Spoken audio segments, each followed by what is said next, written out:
We're now about 2 weeks away from Thanksgiving, and gatherings are sure to look a little bit different. Yeah, the CDC recently issued holiday guidelines to help limit the spread of COVID-19.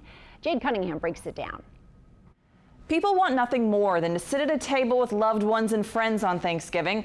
The reality, though, is COVID-19 cases are rising nationally and locally. It's why the Centers for Disease Control says your best bet this holiday is to keep the festivities to only those you live with, because any size gathering, they say, raises one's risk of getting sick.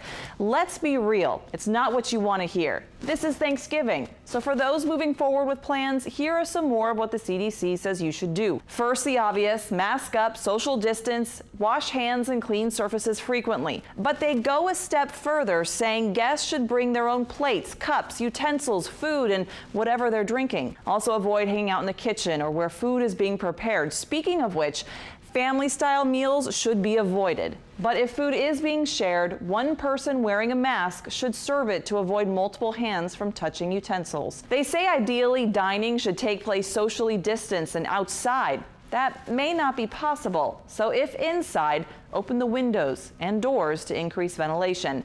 And again, stay at least 6 feet from each other. If you're hosting, stock up on hand soap and towels, have touchless garbage cans available, and wash dishes and linens immediately after the gathering. Now, these guidelines may be tough to swallow, but it is what the CDC says is best to help make sure you and those you celebrate with stay healthy and safe. Jade Cunningham, Eyewitness News. And the CDC says consider asking your guests to quarantine for 14 days ahead of a gathering.